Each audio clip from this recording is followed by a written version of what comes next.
dramatikabong balita dahil ang NATO ay naglunsad ng pinakamalaking pagsasanay militar sa gitna ng pagtaas ng tensyon sa Russia at si Putin ay naghahanda para sa isang nuclear explosion.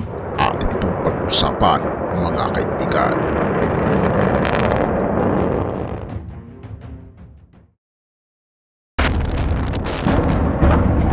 Sa patuloy na labanan sa Ukraine, nagsimula ang NATO o North Atlantic Treaty Organization ng kanilang pinakamalawak na pagsasanay sa militar sa buong silangang Europe na nagpapataas ng tensyon ngayon sa Russia.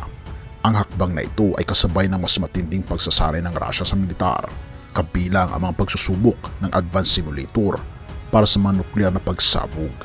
May mga tanong hinggil sa kung bakit isinasagawa ng NATO ang ganitong malawakang pagsasanay ng direkta na nakaharap sa Russia, habang ang Moscow ay nakatuon sa pagpapalakas ng kanilang kakayahan sa militar, lalo na sa digmaang nuklear. Maaaring ang mga pag-unlad na ito ay tanda ng lalapit ng panganib ng nuklear sa pagtatagisan sa Europa.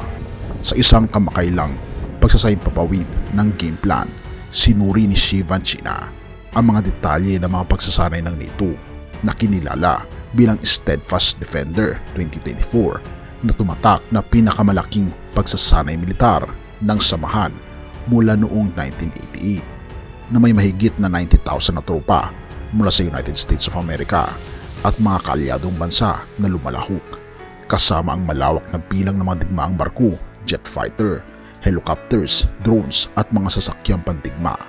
Ang pagsasanay ay itatagal sa mahigit 3 buwan. Ang mga pangunahing lugar para sa mga pagsasanay ay kinabibilangan ng Germany, Norway, Romania na may malaking emphasis sa mga Baltic state ng Estonia, Latvia at Lithuania na lahat ay may hangganan sa teritoryo ng Russia. Layunin ng ito na ipakita ang kanilang kakayang mabilis na mag-display ng kanilang mga puwersa sa Advanced Multinational, Land, Air, Maritime at Special Operations. Gayunpaman, nagpahayag ang Russia ng matinding pagtutol sa mga aktibidad ng NATO. Itinuturing ang mga ito bilang isang pagbabalik sa mga estratehiya ng Cold War. Ilan lamang na araw matapos ang pahayag ng mga pagsasanay ng NATO, inilabas ng Russia ang kanilang pinakabagong patent, isang realistikong nuklear na pagsabog na simulator.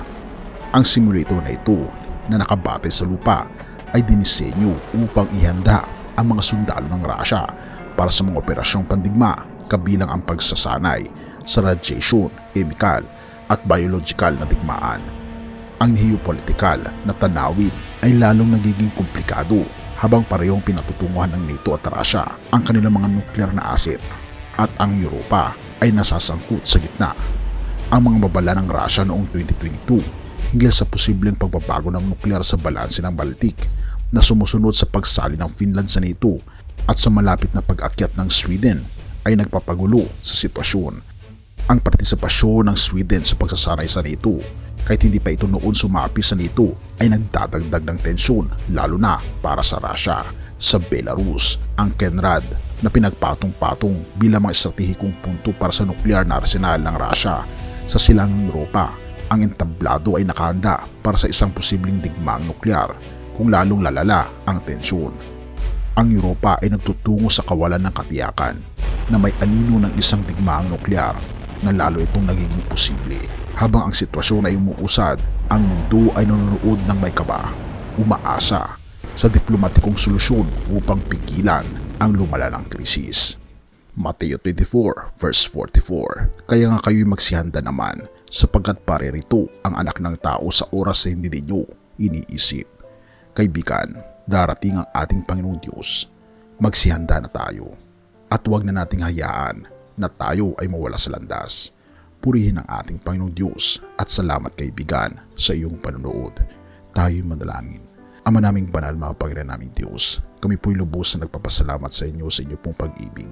Tulungan kami, Panginoon, gabayan at bigyan, Panginoon, ng katatagan ng loob na harapin ang mga sitwasyon na aming nararanasan ngayon. Salamat, Panginoon, sa pong pag-ibig at patawarin po kami sa lahat ng aming pagkukulang at pagkakasala. At salamat sa pagdinig ng aming panalangin sapagkat ito aming samot hiling sa matamis na pangalan ng aming Panginoon Hesus. Amen.